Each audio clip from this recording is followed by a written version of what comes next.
ఆ హనుమ యొక్క భుజాల మీద కూర్చున్నవారై ఆ రావణాసురుణ్ణి చూసి, నిలు రావణ, నువ్వు ఎక్కడికి వెళ్ళిపోతావు? ఏ దేవతల దగ్గరికి వెళ్ళినా, ఏ లోకానికి వెళ్ళినా, నువ్వు ఇంతకాలం నుంచి ఆరాధిస్తున్నటువంటి శంకరుడి పాదాలే పట్టుకున్నా నువ్వు ఇవాళ రక్షింపబడవు. నా యొక్క ఆగ్రహాన్ని పొందావు కాబట్టి నీవు నశింపబడేటట్టుగా నా బాణముల చేత నిన్ను నిగ్రహిస్తాను అన్నారు. వెంటనే రావణాసురుడు సంజ్ఞ పొంది లేచి రథంలో నిలబడి ధనస్సుని పట్టుకుని బాణాలు పట్టుకుని ఆ రామచంద్రమూర్తి ఎక్కి వస్తున్నటువంటి హనుమ మీద ఏకకాలంలో అనేక బాణములను ప్రయోగించాడు. ప్రయోగిస్తే అసలే ఎర్రటి ముఖం కలిగిన వారు స్వామి. ఆ శరీరం అంతా బాణముల చేత కొట్టబడి పూచిన మోదుగ చెట్ట అన్నట్టుగా పర్వతం మించి సెలయేర్లు ప్రవహించినట్టుగా ఒంటిలోంచి నెత్తురు కాల్వలై ప్రవహిస్తోంది. ఒక్కసారి రామచంద్రమూర్తి ఇలా చూశారు హనుమని. తనని ఆశ్రయించిన వాడు, తన పట్ల మహాభక్తి కలిగిన వాడు, తనకి వాహనమై తనని వహిస్తున్న వాణ్ణి అన్ని బాణములతో కొట్టేటప్పటికీ తతో రామో మహాతేజ రావణేన కృతవ్రణం దృష్ట్వా ప్లవగశార్దూలం కోపస్య వశమే యువాన్. ఎన్నడూ కోపం రానటువంటి రామచంద్రమూర్తికి అపారమైనటువంటి కోపం కలిగింది. వెంటనే తన ధనస్సుని మండలాకారంగా తిప్పి చక చక చక చక ఇంకా అసలు ఆలోచించడానికి వీలు లేని రీతిలో బాణప్రయోగం చేసి ఆయన వరసగా బాణప్రయోగం చేసి రథాన్ని, చక్రాల్ని, అశ్వాల్ని, ధ్వజపతాకాల్ని, ఛత్రాన్ని, సారథిని అన్నిటినీ పడగొట్టేశారు. పడగొట్టేస్తే రావణుడికి రథం లేక సారథి లేక నేల మీద నిలబడ్డాడు. అలా నిలబడినటువంటి రావణాసురుణ్ణి చూసి బాణేన వజ్రాశని సన్నిభేన, వజ్రాయుధం ఇంద్రుడిది ఎలా ఉంటుందో అటువంటి బాణాన్ని ప్రయోగించి భుజాంతరే వ్యూఢ సుజాత రూపే వజ్రేణ మీరుం భగవానివేంద్ర, ఆ రావణాసురుడి యొక్క వక్షస్థలం మీద ఒక దెబ్బ బాణంతో కొట్టారు. ఒక్కసారి కదిలిపోయి ఎన్నడూ కదలనటువంటి రావణాసురుడు ఆ బాణ ధాటికి తట్టుకోలేక ఆర్తుడై కంపించిపోతే ఆ రావణాసురుడి చేతిలో పట్టుకున్న ధనస్సుని కూడా ఇక పట్టుకోలేక ఆ రామ బాణపు దెబ్బ చేత కలిగినటువంటి అశక్తతకి ధనస్సుని జార విడిచిపెట్టేశారు. తం విహ్వలంతం ప్రసమీక్ష రామ సమాదదే దీప్తమదార్థచంద్రం తేనార్కవర్ణం సహసా కిరీటం చిచ్చేద రక్షోది పతేర్మహాత్మా. ఒక బాణాన్ని ప్రయోగించి రావణాసురుడి తలల మీద ఉన్నటువంటి కిరీటాన్ని ముక్కలై కింద పడేటట్టుగా కొట్టేశారు. బాణ పరంపరలు బంగారపు ముఖములు కలిగినటువంటివి, వంకరులు లేనివి, నారాచ బాణములు, అర్ధచంద్రాకార బాణములు వింటినారిలో ఎప్పుడు సంధించారో ఎప్పుడు విడిచిపెట్టారో తెలియదు. ఆ బాణ పరంపర వెళ్లి పడిపోతే ఆ రావణాసురుని యొక్క గుర్రములన్నీ పడిపోయాయి. సారథి పడిపోయాడు, ధ్వజం పడిపోయింది, దానికి ఉన్నటువంటి కీలు ఊడిపోయింది, చక్రాలు ఊడిపోయాయి. రావణాసురుడు తూలి వచ్చి భూమి మీద నిలబడ్డాడు. చేతిలో కోదండం పట్టుకున్నాడు, ఖడ్గం ఉంది. కోదండం పట్టుకున్నవాడు ఇలా బాణం తీసి అందులో ప్రయోగించడానికి వీలు లేకుండా భుజంలోకి బాణాలు కొట్టేశారట. కోదండాన్ని కొట్టి కోదండాన్ని విరిచేశారట.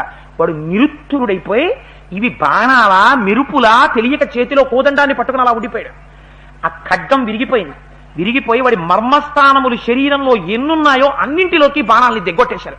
నెత్తురు వరదలై కారిపోతోంది. యో వజ్రపాత శని సన్నిపాత నచ్చక్షుభేనా పిచాల రాజా సరామ బాణా బిహతో భృషార్త శచాల చాపం చముమోచ వీర.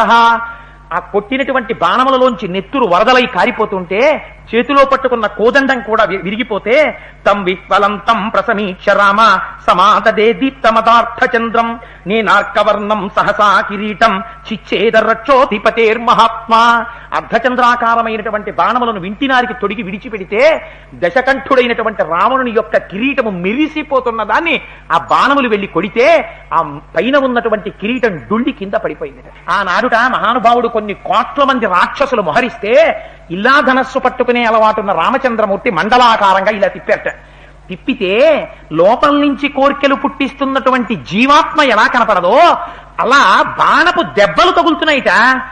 తొండాలు తెగిపోతున్నాయి, కుంభస్థలాలు తెగిపోతున్నాయి, ఏనుగులు పడిపోతున్నాయి, గుర్రాలు పడిపోతున్నాయి, బాణాలు తగిలి కొన్ని లక్షల మంది రాక్షస సైన్యం పడిపోతోంది. రాముడు మాత్రం కనపట్టలేదు.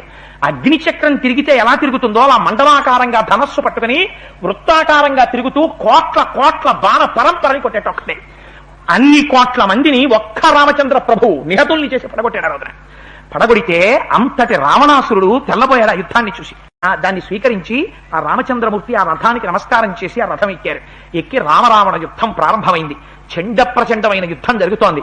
రావణుడు రామచంద్రమూర్తి యొక్క వేగాన్ని తట్టుకోలేకపోయాడు.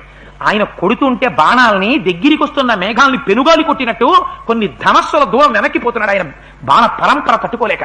కానీ సామాన్యమైన యుద్ధం కాదు, కొన్ని వేల బాణాలతో రాముణ్ణి తప్పేశాడు.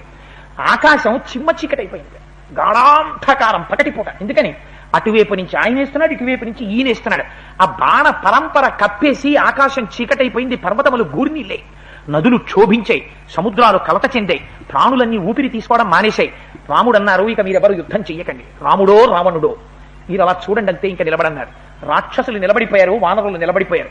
చండ ప్రచండమైనటువంటి యుద్ధం జరుగుతోంది ఇద్దరి మధ్య. రామచంద్రమూర్తి మీదకి వాడు శక్తి అనబడేటటువంటి ఆయుధాన్ని విడిచిపెట్టాడు. విడిచిపెడితే అది గంటలు మోగుతూ వచ్చేస్తోంది. వచ్చేస్తుంటే రామచంద్రమూర్తి అనుకున్నారు, ఈ రథం ఎక్కిన తరువాత, లక్ష్మణుడు బతికిన తరువాత నాకు విపరీతమైన ఆనందం కలుగుతోంది. ఎక్కడెక్కడి అస్త్రశస్త్రాలు నాకు జ్ఞాపకానికి వస్తున్నాయి, ఉత్సాహం పొటమరిస్తోంది, నాకు శుభశకనములు కనపడుతున్నాయి. కాబట్టి రావణుణ్ణి నిగ్రహిస్తాననుకున్నారు. ఇంద్రుడిచ్చినటువంటి శక్తిని ఈయన ప్రయోగించారు. ఇద్దరి యొక్క శక్తులు ఆకాశంలో కొట్టుకుని నిర్వీర్యమై కింద పడిపోయాయి. వెంటనే రామచంద్రమూర్తి బాణ పరంపర కొట్టేశారు. కొట్టేటప్పటికి ఇంకా రావణుడు తట్టుకోలేకపోయాడు ఆ వేగాన్ని. ఆయన రామచంద్రమూర్తి ఎలా యుద్ధం చేస్తారో అలా ఆయన కూడా ధనస్సు పట్టుకుని బాణప్రయోగం చేస్తుంటే ఆయన ఎదుట నిలబడగలిగినటువంటి వానర యోధుడు లేడు ఆ రోజున. ఎంతమందిని తెగటార్చాడంటే పడిపోతున్నవి కనపడుతున్నాయి, డుళ్ళి కింద పడిపోతున్న శిరస్సులు, బద్దలైపోతున్నటువంటి వక్షస్థలాలు, తెగిపోతున్నటువంటి చెవులు, అంటే ఇక ఎక్కువ పెట్టి కొట్టడం కూడా లేదు, బాణ పరంపర విడిచిపెట్టేయడమే. తెగిపోతున్నటువంటి చెవులు, ఎగిరిపోతున్నటువంటి ప్రాణాలు. రావణుడు ఎటు వెడుతున్నాడో అటువైపు పీనుగ పెంటలు, అటువైపు పరుగులు, పారిపోవడాలు తప్ప అసలు ఎదురు నిలబడ్డం అన్నది లేదు. అందరూ పారిపోవడమే. అంత భయంకరమైనటువంటి యుద్ధాన్ని చెయ్యడం మొదలుపెట్టాడు. అప్పుడు తామసం సమహాఘోరం చకారాస్త్రం సుదారుణం నిర్దదాహ కపీన్ సర్వాన్ తే ప్రపేతు సమంతతః. చతుర్ముఖ బ్రహ్మగారు స్వయంగా నిర్మించినటువంటి తామశాస్త్రము అనబడేటటువంటి ఒక అస్త్రాన్ని తీసి రావణాసురుడు ప్రయోగించాడు. ఆ భయంకరమైనటువంటి ఆ అస్త్రము యొక్క ప్రహారము చేత వానర సైన్యం అంతా చెల్లాచెదరై కొట్టబడుతోంది. అందరూ కూడా రాముణ్ణి శరణాగతి చేశారు. అసలు ఈ అస్త్ర ప్రభావాన్ని మేము తట్టుకోలేకపోతున్నాం, ఇదేమి యుద్ధం, ఇదేమి రావణాసురుని యొక్క. అప్పుడు రామచంద్రమూర్తి, ఇప్పుడు నేను రావణుని నిగ్రహించడానికి నేను కూడా ఎటువంటి యుద్ధం చేస్తానో చూడండి, ఆయన కూడా ధనస్సు తీసుకుని ఆ ధనస్సుని భూమి మీద నిలబెట్టి ఆ వింటిని టంకారం చేశారు, ఆ వింటి నారిని టంకారం చేశారు. ఆ టంకారమునకు భూమి పర్వతములతో సహా కదిలిపోయింది, సముద్రం అంతా ఘోషించింది. ఆ సమయంలో తమిచ్చన్ ప్రథమం యోద్ధుం లక్ష్మణో నిశితై శరై ముమోచ ధనురాయమ్య శరాన్ అగ్నిశిఖోపమాన్. లక్ష్మణమూర్తి పరుగు పరుగున వచ్చి, అన్నయ్య ఇప్పుడు నువ్వు యుద్ధం చెయ్యక్కర్లేదు, ముందు నేను యుద్ధం ప్రారంభం చేస్తాను అని చెప్పి కొన్ని బాణములు తీసుకుని ఆ రావణాసురుడి మీద ప్రయోగించారు. కానీ రావణుడు అన్నాడు, నీతో నాకు యుద్ధం ఏమిటి అని లక్ష్మణుడిని అధిగమించి నేను రాముడితోనే యుద్ధం చేస్తానని రాముడి దగ్గరికి వచ్చాడు. ఇద్దరూ కూడా ధనస్సులు పట్టుకున్నారు, ఇద్దరూ కూడా మండలాకారంగా తిరుగుతున్నారు, ఇద్దరూ గుండ్రంగా బాణములను విడిచిపెడుతున్నారు. ఒక ఆయన నేల మీద నిలబడి యుద్ధం చేస్తున్నాడు, ఒక ఆయన రథంలో నిలబడి యుద్ధం చేస్తున్నాడు. ఇద్దరూ ఒకరికొకరు తీసిపోవట్లేదు. ఒకరి అస్త్రాన్ని ప్రయోగిస్తే ఇంకొకరు నిర్వీర్యం చేస్తున్నారు, ఇంకొకరు ప్రయోగించిన అస్త్రాన్ని వేరొకరు నిర్వీర్యం చేస్తున్నారు. ఇద్దరూ ఎప్పుడు బాణాలు తీస్తున్నారో, ఎప్పుడు ఎక్కువ పెడుతున్నారో, ఎప్పుడు విడిచిపెడుతున్నారో తెలియదు. ఇంత భయంకరంగా విడిచిపెడుతున్నటువంటి బాణ పరంపర అహోరాత్రములు జరిగితే బాణముల చేత ఆకాశమంతా కప్పబడి సూర్యుని యొక్క కిరణములు భూమి మీద పడ్డం ఆగిపోయి లంకాపట్టణం అంతా పట్టపగటి వేళే కటిక చీకటైపోయింది. చీకటైపోయి ఆ చీకట్లో రామరావణులు ప్రయోగించినటువంటి బాణములు కొట్టుకోవడం వల్ల ఎదురుగుండా మెరుపులుగా ఉల్కలుగా పడుతున్నాయి. ఏం ఆశ్చర్యం, ఎదురుగుండా శ్లోకం చదివేటప్పటికి అలాగే కనపడుతున్నాయి. కాబట్టి అంత భయంకరంగా యుద్ధం జరుగుతూ ఆ చీకట్లో ఆకాశంలో అటువంటి ఉల్కలు మెరుపులు తప్ప అసలు ఇద్దరూ వేసుకుంటున్నటువంటి బాణాలు కాని ఇద్దరూ కాని కనపట్టలేదు. అంత ఘోరమైనటువంటి యుద్ధం జరుగుతోంది. ఇద్దరి మధ్య సంకుల సమరం. ఆయన గాంధర్వాస్త్రం వేస్తే ఈయన గాంధర్వాస్త్రం వేస్తున్నాడు, ఆయన దివ్యాస్త్రం వేస్తే ఈయన దివ్యాస్త్రం వేస్తున్నాడు, ఆయన రాక్షసాస్త్రములు వేస్తే ఈయన దేవతాస్త్రములు వేస్తున్నాడు. రెండు పక్షములలో ఉండేటటువంటి వానర యోధులు, రాక్షస యోధులు యుద్ధం మానేశారు. దిక్కుమాలిన యుద్ధం మనం తర్వాత చేసుకోవచ్చు, కొట్టుకోవచ్చు, ఇలాంటి యుద్ధం మళ్ళీ చూసేవాడేవాడు. మనకి ఈ అదృష్టం రాదని నిలబడిపోయారు. వాళ్ళు కాదు నిలబడిపోయింది, ఇటు వానరులు నిలబడిపోయారు, ఇటు రాక్షసులు నిలబడిపోయారు. లోకాలలో ఎక్కడ ఋషన్నవాడు ఎక్కడ ఆగిపోలేదు. మహర్షులు, దేవతలు, యక్షులు, గంధర్వులు, కిన్నెరులు, కింపురుషులు తమ తమ రథాలెక్కి అత్యద్భుతం ఈ యుద్ధం. ఇటువంటి యుద్ధాన్ని ఎన్నడూ మనం చూడలేదు. యుద్ధం అంటే రామరావణ యుద్ధమే. దీన్ని చూడాలని వచ్చి ఆకాశంలో నిలబడిపోయారు. ఈ కింద యుద్ధం జరుగుతోంది. ఈ జరుగుతున్నటువంటి యుద్ధానికి అసలు ఇంకా చూడడానికి, వర్ణించడానికి అశక్తమైనటువంటి యుద్ధం అన్నమాట. రాహువు చేత పీడింపబడిన చంద్రుడు ఎలా ఉంటాడో అలా రావణుడు 10 తలలతో 20 చేతులతో ధనస్సులు పట్టి బాణములను కురిపిస్తే వేల బాణములు వచ్చి రామచంద్రమూర్తి ఒంటి నిండా నాటుకుపోయి రక్తం ఏరులై కారిపోతోంది. అంత భయంకరమైన యుద్ధం. ఆనాడన్నారు, చంద్రుడికి గ్రహణం పట్టిందా అన్నట్టుగా అంతటి రామమూర్తి కూడా నీరసపడిపోయి అసలు ఈ రావణుడిని నిగ్రహించడం ఎలా, ఇంత పరాక్రమమా అని ఆయన కూడా ఆశ్చర్యపోయారు. రావణుడు పరమదుష్టాత్ముడై ఆగ్రహోదగ్రుడై రామచంద్రమూర్తిని చంపాలి అన్న కోరికతో ఎటువంటి శత్రువులనైనా తుదముట్టించగలిగినది, పర్వత శిఖరములతో సమానమైనటువంటి బలం కలిగినటువంటిది, అసలు చూసిన వారికి భయము కలిపేటటువంటిది, పరమశివుడు పట్టుకునేటటువంటి త్రిశూలం ఎంత పదునుగా ఉంటుందో అంత పదునైనది, దేన్నైనా సరే తగిలితే రంపంలా రెండు కింద కోయగలిగినటువంటిది. అటువంటి శూలాన్ని ఒకదాన్ని తీసి మధ్యలో పట్టుకుని అభిమంత్రించి విడిచిపెట్టాడు. ఆ శూలం నిప్పులు కక్కుతూ వస్తోంది. రామచంద్రమూర్తి దాని మీదకి కొన్ని వేల బాణములు ప్రయోగించారు. అన్ని బాణములను పడగొట్టి ఆ శూలం రాముడి మీదకి వచ్చేసింది. వెంటనే రామచంద్రమూర్తి తన రథంలో ఉన్నటువంటి ఇంద్రుడిచ్చినటువంటి ఆ శక్తి జ్ఞాపకానికి వచ్చింది. సాక్షిప్తారక్షసేంద్రస్య తస్మిన్ శూలే పపాత భిన్న శక్త్యా మహాన్ శూలో నిపపాత తద్యుతి. ఆ శక్తిని రథంలోంచి తీసి ఒక్కసారి ఆయన విడిచిపెట్టారు. ఈ శక్తి ఆయన వేసిన శూలం రెండు ఆకాశంలో కొట్టుకుంటే రెండిటిలోంచి నిప్పురవ్వలన్నీ ఆ ఆకాశంలోకి ఒక్కసారి పైకి లేచి రెండూ కింద పడిపోయాయి. అప్పుడు రామచంద్రమూర్తి విడిచిపెట్టినటువంటి బాణ పరంపరకి రావణాసురుడు ఇక కదలలేని స్థితి వచ్చేసింది, నీరసపడిపోయాడు. అప్పుడు ఆ రామరావణుల మధ్య యుద్ధం ప్రారంభమైంది. ఎంత గొప్ప యుద్ధం అంటే అది చూసినటువంటి వాళ్ళు ఉత్కంఠతో నిలబడి రాముడు గెలుస్తాడా అని అనుమానం పొందారు. అంటే ఇంత ఆదిత్య హృదయాన్ని చదివి రథం మీద కూర్చున్నా రావణుణ్ణి నిగ్రహించడం అంత తేలిగ్గా ఏమైపోలేదు.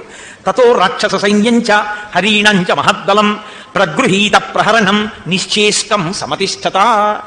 రాముడు వేస్తున్న బాణాలు, రావణుడు వేస్తున్న బాణాలు, వాళ్ళిద్దరూ తిప్పుకుంటున్న రథాలు, ఒకరినొకరు ఢీకుంటున్న తీరు, గుర్రాలు గుర్రాలతో, రథాలు రథాలతో, పతాకాలు పతాకాలతో గుద్దుకుంటూ నిత్తురోడిపోతున్న శరీరాలతో వాళ్ళిద్దరూ యుద్ధం చేస్తుంటే ఆ యుద్ధాన్ని చూస్తూ ఆశ్చర్యచకితులై రాక్షసులు వానరులు కూడా యుద్ధాన్ని మానేసి నిలబడిపోయారు. ఈ యుద్ధం గురించి వర్ణించి మహర్షి అన్నారు, రామరావణ యుద్ధాన్ని వర్ణించడానికి ఉపమానము లేదు. అంటే అప్పటి వరకు సృష్టిలో ఇటువంటి యుద్ధం లేదు.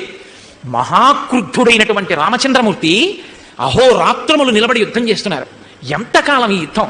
ఇక రావణుడు తెగటార్చమనడా అని కోపగించిన వారై బాణ పరంపర చేత శిరస్సుల్ని కొట్టేశారు రావణుడికి. ఒక్కొక్క తల తెగి కింద పడిపోతుంది. ఎంత వేగంగా తలలు కింద పడిపోతున్నాయో అంత వేగంగా మళ్ళీ తలలు పుట్టేస్తున్నాయి. రామచంద్రమూర్తి బాణం తీసి ఒక తలని కొడితే ఆ తల తెగిలా కింద పడగానే మళ్ళీ తల వచ్చేస్తుంది. రెండో తలని కొడితే తెగి పడగానే తల వచ్చేస్తోంది.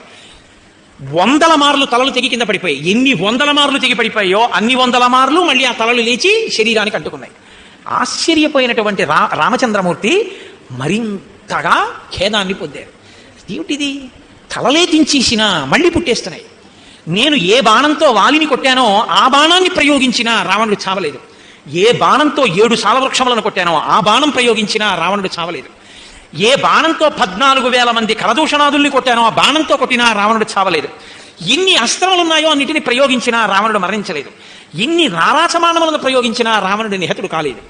అసలు ఈ రావణుడు ఎలా నిహతుడవుతాడు అని ఇంతటి రామచంద్రమూర్తి ఖేదాన్ని పొందారు. ఆ ప్రారంభమైనటువంటి యుద్ధాన్ని చూసి రామరావణ యుద్ధం చేసి చూడగానే ఒక పక్క రాక్షసుడి నించున్నట్ట, పక్కనే వానరుడు నించున్నట్ట. ఈయన చేతిలో పెద్ద కత్తి ఉందిట, ఈయన చేతిలో పెద్ద కత్తి ఉందిట. ఇద్దరు శత్రువులు. ఈ కత్తి తీసి వానరుణ్ణి రాక్షసుడు కొట్టాలి, రాక్షసుడు వానరుణ్ణి కొట్టాలి. చిత్రం ఏమిటంటే ఇద్దరు ఆయుధాలు పట్టుకుని పక్క పక్కనే నించున్నా తామిద్దరం శత్రువులమని మర్చిపోయారట. మర్చిపోయే ఆయుధాలు అలాగే పట్టుకుని రామరావణుల యొక్క యుద్ధాన్ని చూస్తూ ఉండిపోయారట. ఈయన కొన్ని లక్షల బాణాలు వేసేస్తున్నాడు, ఆయన కొన్ని లక్షల బాణాలు వేసేస్తున్నాడు. ఆకాశం అంతా చీకటైపోయింది. చీకటైపోయి ఈ బాణాల యొక్క వెలుతురు ఒకటే కనపడుతోంది. అంత చీకటి మధ్యలో వెలుతురు, చీకటి వెలుతురు, అలా రామరావణ సంగ్రామం జరుగుతోంది. జేతవ్యమితి కాకుత్సో మర్తవ్యమితి రావణ ధృతౌ స్వవీర్య సర్వస్వం యుద్ధే దర్శయతాం తదా. భయంకరమైనటువంటి యుద్ధం అలా జరుగుతుంటే రావణాసురుడు కొన్ని బాణాలని రామచంద్రమూర్తి యొక్క రథం మీద ఉన్నటువంటి ధ్వజం మీదకి ప్రయోగించాడు. కానీ అది ఇంద్రుడి యొక్క రథం, అది ఒక దివ్యమైన శిఖరానికి కట్టబడి ఉంది ఆ ధ్వజం.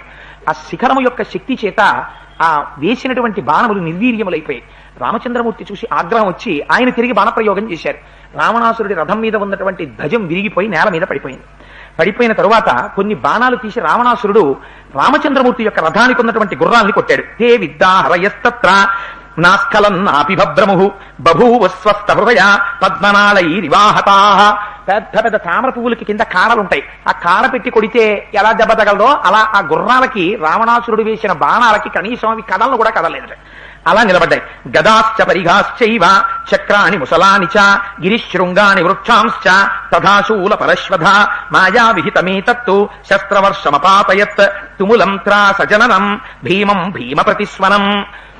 ఈ రావణాసురుడు ప్రయోగిస్తున్నటువంటి మాయతో కూడినటువంటి అస్త్రంలోంచి కొన్ని వేల రోకళ్లు పుడుతున్నాయి, పర్వత శిఖరాలు పుడుతున్నాయి, వృక్షాలు పుడుతున్నాయి, రోళ్లు పుడుతున్నాయి, విచిత్రమైనటువంటివన్నీ పుడుతున్నాయి. వచ్చి రామచంద్రమూర్తి యొక్క రథం మీద పడిపోతున్నాయి. కొన్ని వేల బాణాలని ప్రయోగిస్తున్నాడు. ఆయన ఒళ్ళంతా బాణ ప్రయోగం చేశాడు. ఇన్ని బాణములకు కూడా తిరుగు చెప్తూ రామచంద్రమూర్తి బాణములు వేసి రావణాసురుడి యొక్క సారథిని కొట్టారు, గుర్రాన్ని కొట్టారు, ధ్వజాన్ని కొట్టారు, రావణాసురుడిని కొడుతున్నారు. అంత భయంకరమైనటువంటి యుద్ధం ఇద్దరి మధ్య జరుగుతోంది. వాళ్ళిద్దరూ చేస్తున్నటువంటి యుద్ధానికి సముద్రాలన్నీ ఘూర్నిల్లిపోయాయిట, నదులు గట్లు దాటి ప్రవహించాయిట, భూమి అంతా కదిలిపోతోందిట, సూర్యమండలం అంతా కూడా ధూమముతో ఆవరించిపోయి ఉండిపోయిందిట. బ్రహ్మాండములో ఉన్నటువంటి సర్వభూతములు 7 రాత్రులు 7 పగళ్ళు ఒక క్షణం విరామం లేకుండా బాణాలు తీయడం సంధించడం కొట్టడం, బాణాలు తీయడం సంధించడం కొట్టడం.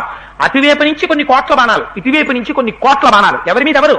కేవలం రావణుడి మీద రాముడు, రాముడి మీద రావణుడు, అంతే. ఇద్దరే కొట్టుకుంటున్నారు.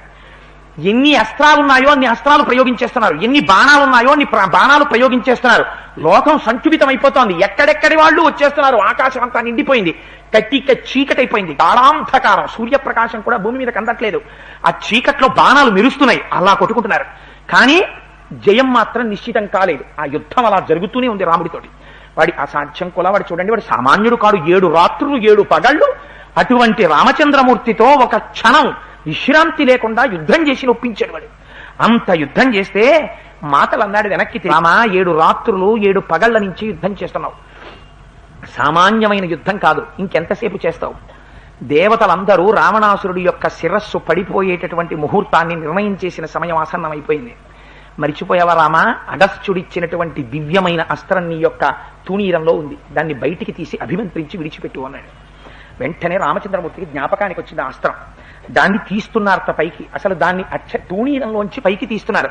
తీస్తేనే వాల్మీకి మహర్షి దాని గురించి ఎలా చెప్పారో చూడండి. దాన్ని పైకి తీస్తుంటే పుట్టలోంచి ఒక బ్రహ్మాండమైనటువంటి సర్పం బయటికి వస్తుంటే ఎలా ఉంటుందో అలా ఉంది అది.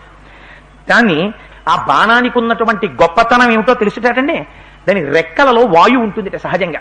అందుచేత అది అభిమంత్రించి విడిచిపెట్టగానే వాయువేగంతో విడిపోతుంది. ఇంకా ప్రతిద్వందికి అవకాశం ఉండదు దాన్ని కొట్టడానికి.